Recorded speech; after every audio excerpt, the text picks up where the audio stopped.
A genie gives you two options.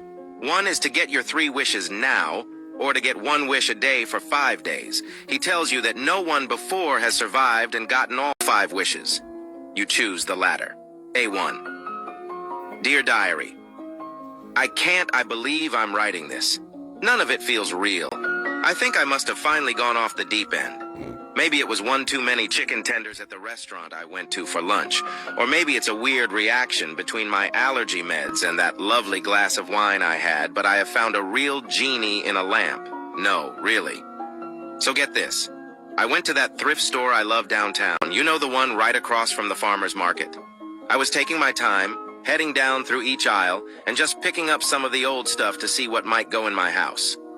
I've been on this total bohemian Egyptian kick lately, and saw this old-looking bronze lamp with the evil eye engraved on the side. The old oil lamp also had some Arabic-looking writing on it. I figured it was pretty cool. It even had some red velvet ribbon on the handle with a bunch of bells, so I bought it for $4 and brought it home to clean it. I took out a thing to clean it, set up a space, you know, putting down paper towels and all, and sat down to clean it. The second I took that old rag and some cleaner to polish the lamp up a bit, there is a huge puff of smoke. I thought it was an urn at first, and that by tipping it the way I did to clean it, I was spilling someone's ashes out all over my darn floor and table. I dropped the lamp to get away from the smoke and to prevent accidentally breathing in someone's grandma, and went to the other side of the room, coughing. I swear I only half turned my back to the lamp when I heard someone speaking. Tahiyat wasalam lak saidati.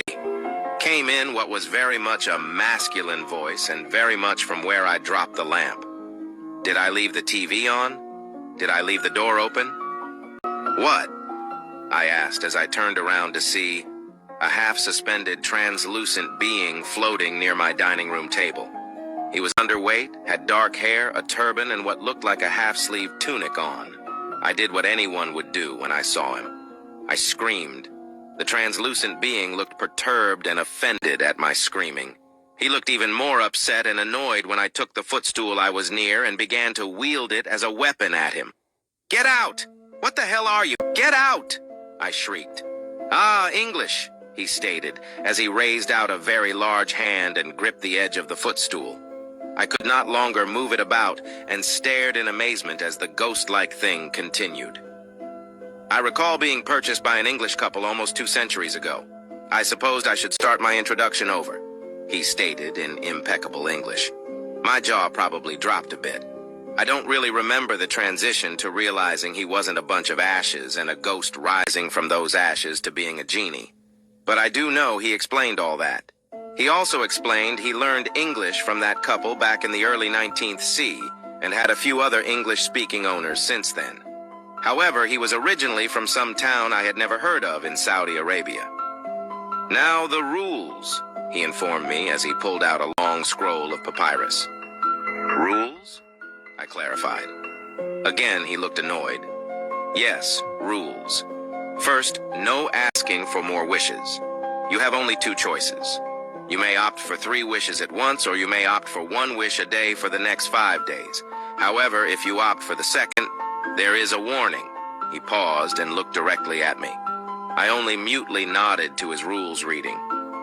I had the cash now option, or the annuity option, to consider. Sighing when I didn't say anything, he continued with his warning. "Of the 15 people that have taken the 5 wishes option, none have survived to the 5th day," he stated. I smirked slightly and narrowed my eyes at him. "What do you mean none have survived?" I asked. The room turned dark and the genie seemed to grow and glow. He towered over me even though I hadn't moved from where I was standing and he hadn't moved from his lamp. "None have survived. All 15 persons or couples who took the 5 wishes have perished, become deceased, are at heaven's gates, or are otherwise dead prior to the 5th wish," he angrily informed me before going back down to his normal stature. The room seemed to lighten as he did so. "That's if they even get that far," he muttered. I considered this and thought for a moment before my next question. "What is the 5-day survivability of those that opted for the cash now option over the annuity?" I asked, before realizing he might not understand what I meant. I mean, how many people that took all 3 wishes were still alive 5 days after you gave them their wishes?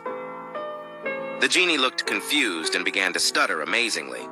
I thought this guy only had angry and perturbed as modes. That is to say, I typically, well, there was that one time, but he began.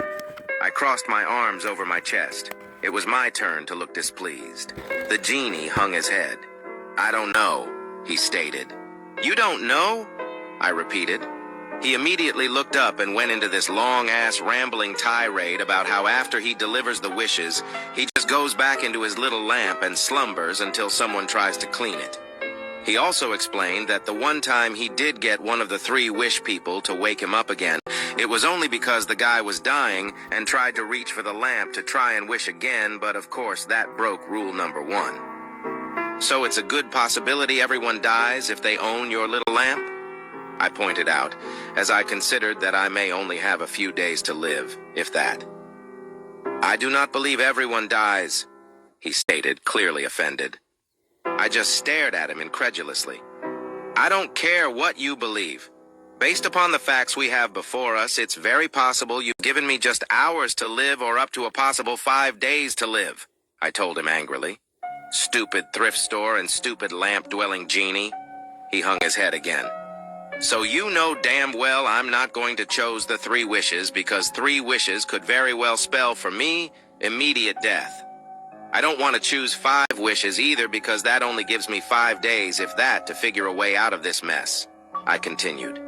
Tapping my foot, I thought up a couple of plans quickly. Can I just not wish?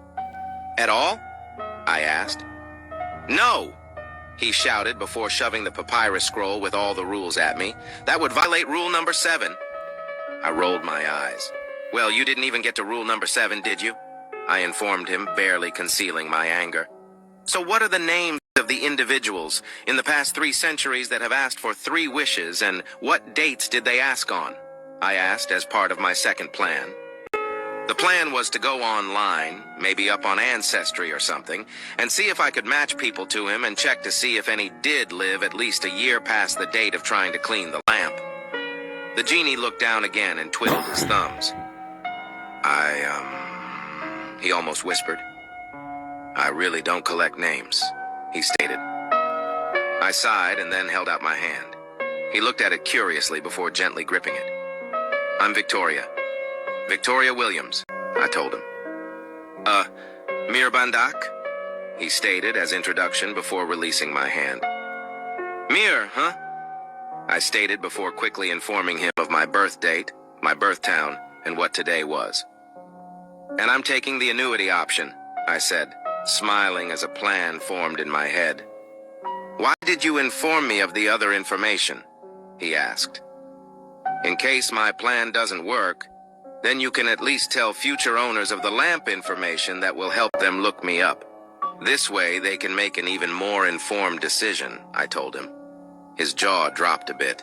Yeah, the chances of certain death were high with the 5-day option, but I'd at least get more info out of him and, hopefully, fully figure out a plan to not die. Plus, if you are reading this, then the whole diary thing should also help out as well. Anyway, my first wish, after actually signing the scroll, translated into English in blood, yuck, was simple. I wanted all my monetary debts cleared. So you might wonder why I just didn't ask for a boatload of gold or something.